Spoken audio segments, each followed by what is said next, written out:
Sir, सबसे पहले तो बहुत बहुत शुक्रिया, आप इंडिया टुडे की स्टेज पर आ रहे हैं। धन्यवाद।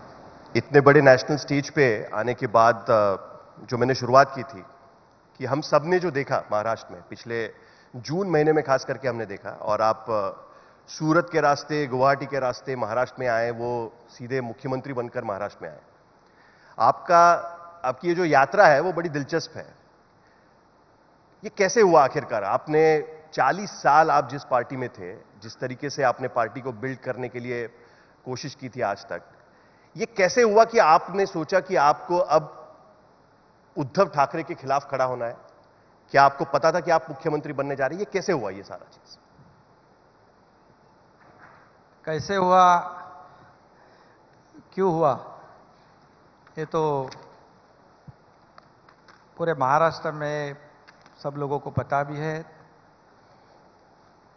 और कैसे हुआ ये तो सिर्फ महाराष्ट्र नहीं, पूरे देश ने, बल्कि दुनिया भर के सभी लोगों ने देखा है। ये कुछ पाने के लिए या ये कुछ मुख्यमंत्री बनने के लिए ये नहीं हुआ था। यहां पर जो 2.5 साल की गवर्नमेंट थी और जब 2019 में गवर्नमेंट का फॉर्मेशन हुआ, तभी से लेके इसकी शुरुआत हुई थी। पूरा बताऊं ना आपको? पूरा पूरा बताइए, हम सुनना चाहते हैं। पहली बार हम आपके मुंह से सुनेंगे। जब 2019 में शिवसेना, एनसीपी और कांग्रेस का गठबंधन की सरकार हुई, आघाड़ी सरकार, तभी से जो 3 महीने पहले की जो सरकार, जो चेंज सरकार हुई, उसकी शुरुआत वही से हुई थी। क्योंकि हम लोग चुनाव लड़े थे शिवसेना भाजपा के साथ में, और जो मतदाता है, वोटर्स है, उनका मैंडेट भी था शिवसेना बीजेपी की तरफ। और चुनाव में भी हम लोगों ने प्रचार जो किया था वो बाला साहेब ठाकरे जी को और देश के प्रधानमंत्री मोदी जी को सामने रखते हुए, और लोगों ने भी भरपूर सपोर्ट किया। और जो मेजॉरिटी के लिए नंबर्स लगते हैं उससे कई ज़्यादा नंबर्स हमारे पास आए थे शिवसेना बीजेपी के साथ। फिर भी सरकार, जो लोग चाहते थे शिवसेना बीजेपी के बने, उनके चाहत के विरुद्ध में सरकार बन गई।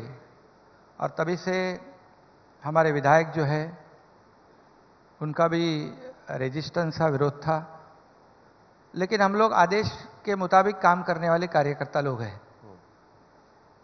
बाला साहब जी का आदेश हम लोग मानते मानते इतने साल काम किया, पार्टी को बढ़ाया, और उसके बाद हमारे वरिष्ठ नेता प्रमुख के आदेश को हम लोग मानते थे। लेकिन जब देखा 2.5 साल में जिस मकसद से सरकार बनी थी,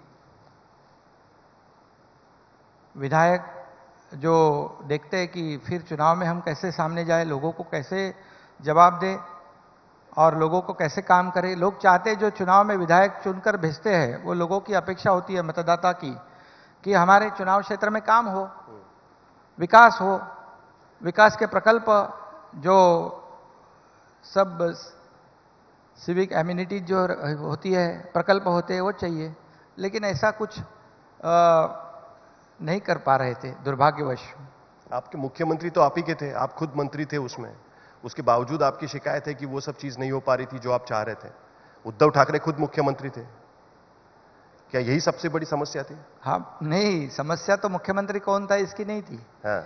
लेकिन जो निर्णय लेने चाहिए थे इस राज्य के हित के, हाँ।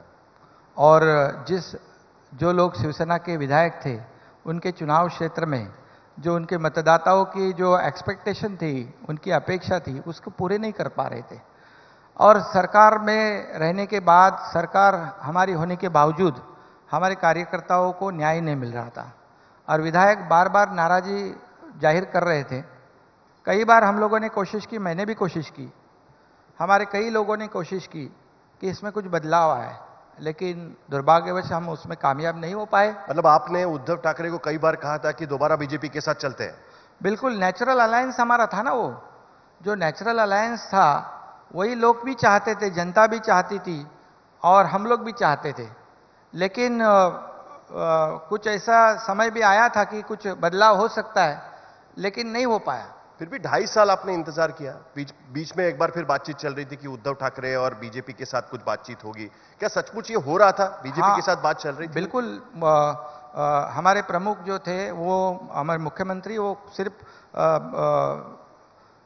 मतलब जब दिल्ली मोदी जी को भी मिले थे और उस वक्त भी कोशिश चल रही थी, लेकिन कर नहीं पाए। यही तो राज्य का दुर्भाग्य है। और इसलिए जो होना था हो गया, क्योंकि हम लोगों ने कुछ ऐसा वैसा गलत काम किया नहीं। क्योंकि जिनके साथ हम चुनाव लड़े थे, जो लोग चाहते थे, जो लोगों का मैंडेट था कि Shiv Sena BJP natural alliance party है और पिछले 25 सालों से यहां पर महाराष्ट्र में साथ साथ में काम करते हैं, और जो बाला साहब भी चाहते थे। अभी बाला साहब क्या चाहते थे? बाला साहब चाहते थे, जब उनका, मैं आपको भी पता है कि उनका एक वक्तव्य था, स्टेटमेंट था कि मुझे एक दिन प्रधानमंत्री बनाओ, कश्मीर का धारा 370 मैं रद्द करूंगा, अयोध्या में राम मंदिर बनाऊंगा। ये उनकी सोच थी। तो अभी कौन बना रहा है?